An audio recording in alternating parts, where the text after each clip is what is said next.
बिस्मिल्लाहिर्रहमानिर्रहीम, अस्सलाम वालेकुम नाज़रीन। आप यूट्यूब चैनल देख रहे हैं, मैं इमरान खान हूँ। ये आज का दिन बड़ा इंपॉर्टेंट है नाज़रीन। एक बड़ा झटका आज पाकिस्तानी कौम को लगाने की कोशिश की जा सकती है। खबर यह है कि आज 31 जुलाई है और कौमी असम्बली और सेनेट दोनों के जो अपोजिशन लीडर हैं उनको आज सज़ा हो सकती है दहशतगर्दी की अदालत से, फैसलाबाद से। और ये अकेले नहीं हैं, इसके अंदर कोई 8 MNAs हैं। उमर अयूब साहब बतौर अपोजिशन लीडर हैं, 8 MNAs हैं, उनके साथ कोई 6-7 MPAs हैं। फिर इसमें एक सेनेटर हैं जो सेनेट में अपोजिशन लीडर हैं, शिबली फराज साहब, उनका भी नाम है। फवाद चौधरी साहब भी इन्हीं केसेस के अंदर है, 3 मुकदमात हैं।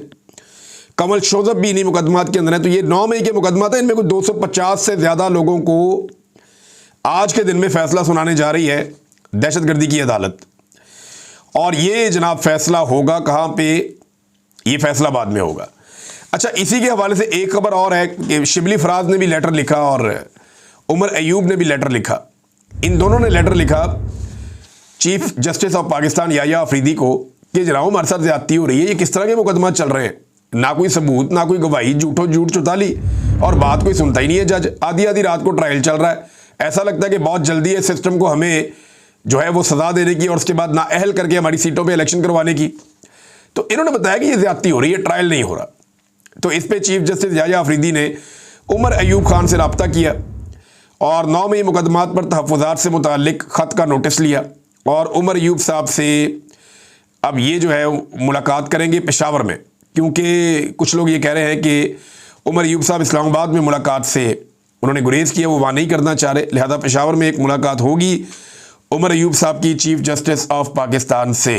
तो क्या चीफ जस्टिस इंसाफ दे पाएंगे? तो मेरा सिंपल जवाब यह है कि टाइम को दुरवा सकते, इंसाफ नहीं दे सकते, क्योंकि जिस तरह वो आए हैं उनका आना ही एक बहुत बड़ी नाइंसाफ़ी है कि जस्टिस मंसूर अली शाह साहब की जगह आके वो बैठ गए, फिर उनके पास इख्तियारात भी कोई नहीं है।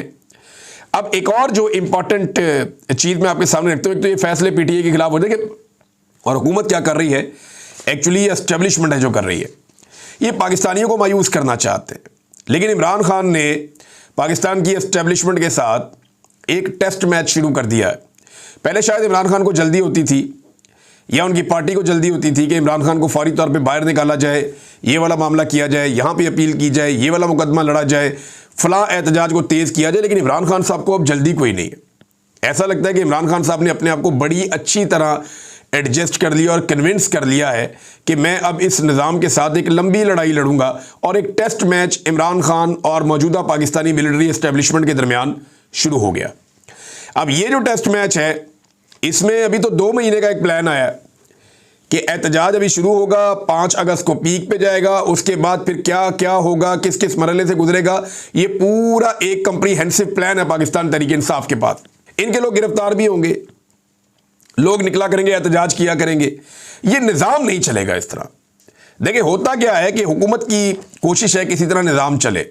एक साहब गिरफ्तार होकर आए, वो इंटरव्यू दे रहे थे, यानी गिरफ्तार क्या हो गया, लापता होकर ही आए, और वो बात कर रहे थे शाकिर अवान साहब के साथ। तो उन्होंने कहा जी देखिए, मुझे कहा गया कि अगर गलत लड़के लड़की की भी शादी हो जाए ना तो फिर भी वो रिश्ता निभाना पड़ता है, चलाना पड़ता है। हम तो इनको हुकूमत दे चुके हैं, अब जो भी है टाइम तो गुजारना पड़ेगा। यानी इस तरह की बातें भी की जाती हैं। तो ये हुकूमत को अब धक्का लगा रही है एस्टेब्लिशमेंट, लेकिन ये इसका बोझ कब तक उठाएंगे, ये बहुत बड़ा प्रॉब्लम है। ऐसा लगता है कि दोनों एक दूसरे के खिलाफ होना शुरू हो गए और इसका आगाज सहाफ़ियों की जानिब से हो गया है कि जो एस्टेब्लिशमेंट के सहाफ़ी हैं वो PDM के ऊपर मलबा डालते हैं और जो PDM की जमातों के सहाफ़ी हैं वो एस्टेब्लिशमेंट में मलबा डालते हैं। ये सिलसिला अब शुरू हो चुका है और इसमें एस्टेब्लिशमेंट ने अब बाजू में रोड़ना शुरू करने हैं PMLN और पीपल्स पार्टी के भी बहाने से। तो ये चीज़ें आप आने वाले दिनों में देखेंगे। बड़े बड़ों को चूना लगा दिया पाकिस्तान की मिलिट्री एस्टेब्लिशमेट ने और इस दफ़ा ऐसा लगता है कि ट्रंप को चूना लग गया है। डोनाल्ड ट्रंप जो है वो उसने इंडिया पे टैरिफ लगाया 25% का। और पाकिस्तान के बारे में डोनाल्ड ट्रंप ने कहा जी पाकिस्तान में तेल के बहुत बड़े बड़े ज़खायर हैं और यहाँ से हमने तेल निकालना है और हम कंपनी फ़ाइनल कर रहे हैं कि कौन सी कंपनी पाकिस्तान में जाके तेल निकालेगी और हो सकता है कि मुस्तकबिल में इंडिया पाकिस्तान से तेल ख़रीद रहा होगा। अच्छा, इंडिया में तो लगा दिया 25% टैरिफ और मोदी जो है उसकी ऐसी तैसी फेर के रख दी उनकी अपोजिशन ने तैयारे गिरने पे, डोनाल्ड ट्रंप के बार बार ये कहने पे कि आपके तैयारे गिर गए, डोनाल्ड ट्रंप के बार बार इंडिया को जलील करने पे और ये कहने पे कि मैंने जंग बंदी करवाई है। और ये अमेरिका के ये बताने पे कि इंडिया गया था जंगबंदी करवाने के लिए अमेरिका के पास मिन्नतें करने के लिए। तो इंडियन अपोजिशन ने धो के रख दिया मोदी को। मोदी ने वहाँ पे तकरीर की, लगभग 100 मिनट तक बोला वहाँ पे अपनी लोकसभा में, लेकिन वो अपोजिशन को मुतमईन नहीं कर सका। ना तैयारों का जिक्र किया, ना चाइना का जिक्र किया, और ना ये लड़ाई कैसे बंद हुई, सीज़ फायर कैसे हुआ, इस बारे में भी बात नहीं गई। मोदी बेचारा जो है ना वो बहुत बुरी तरह फंसा हुआ है, और अब उसके पास निकलने का रास्ता एक ही है कि उसे कोई सेफ़ एग्ज़िट दी जाए या कोई सेफ़ रास्ता दिया जाए या फेस सेविंग दी जाए, और वो यही हो सकती है कि उसे किसी लड़ाई में कोई फतह मिल जाए। लिहाजा पाकिस्तान ने तो अभी धो दिया पकड़ के, ख़ासतौर पे पाकिस्तान एयरफोर्स ने। लेकिन मैं एक चीज़ सोच रहा था, मैं वॉक कर रहा था, उस वक्त मेरे दिमाग में आ रही थी कि अभी जो सबसे आखिर में जो मुल्क जंग जीता है वो आज़रबाईजान है, जिसने बाकायदा एक मुल्क का बहुत बड़ा हिस्सा फतह करके उसको अपने मुल्क के अंदर शामिल किया है। लेकिन वहाँ पे कोई भी जर्नैल जो है वो फील्ड मार्शल नहीं बना, हालांकि वो बहुत बड़ी ज़मीन उन्होंने फतह की है। ईरान ने इसराइल की मिथ तोड़ के रख दी है, लेकिन फील्ड मार्शल कोई नहीं बना। इसराइल ने ईरान के एटमी असासों पे अटैक किया और बहुत नुकसान पहुंचाया, वहाँ पे भी फील्ड मार्शल कोई नहीं बना। कंबोडिया और थाईलैंड की लड़ाई हुई है, वहाँ पे भी फील्ड मार्शल कोई नहीं बना। रशिया और यूक्रेन की लड़ाई चल रही है गुज़िश्ता 3 साल से, वहाँ पे भी कोई फील्ड मार्शल नहीं बना। अमेरिका ने दुनिया के अंदर जंगें कर करके तबाही फेर दी है, उधर भी फील्ड मार्शल नहीं बना। लेकिन पाकिस्तान में आसिम मुनीर साहब बगैर 1 इंच ज़मीन फतह किए फील्ड मार्शल बन गए। देखें ना, कश्मीर फतह होना भी बाकी है, या फ़लस्तीन को आज़ादी दिलाना, ये 2 चीज़ें हमें पाकिस्तान की हमेशा फ़ौज बताती रही है कि पाकिस्तानी वो फ़ौज है जो जाएगी और जाकर यरूशलेम को आज़ाद करवाएगी, ये हमें हमेशा बताया गया। दूसरा ये कहा गया कि श्रीनगर में जाएगी और जाके कश्मीर को आज़ाद करवाएगी और हिंदुस्तान के हुक्मरानों को जंजीरें डाल के ये पाकिस्तान में लेकर आएंगे, ये हमेशा पाकिस्तान की फ़ौज कहती थी। इनमें से कोई भी काम नहीं हुआ और आसिम मुनीर साहब फील्ड मार्शल बन गए। हालांकि चाइना की मदद से पाकिस्तान ने इंडिया के तैयारी गिराए थे और ये पाकिस्तान एयरफोर्स का एक कारनामा है, लेकिन आर्मी चीफ इसमें फील्ड मार्शल बन गए। हालांकि कुछ हमारे टाउट ऐसे दोस्त हैं जो कह रहे थे कुछ 400 के करीब चौकियां मकबूजा कश्मीर में ये दावे कर रहे थे कि फतह कर ली हैं, और पाकिस्तानी फ़ौज बहुत अंदर तक कई किलोमीटर तक मकबूजा कश्मीर के इलाके फतह कर चुकी है। एक भी चौकी का विजिट अभी तक नहीं करवाया गया, 1 इंच ज़मीन भी पाकिस्तान ने हासिल नहीं की, लेकिन फील्ड मार्शल बन गए। बहरहाल चले, अच्छी बात है, एक ओहदा मिल गया और ओहदा मुबारक। कौम ने ये भी देखना था, कौम ने ये भी देख लिया।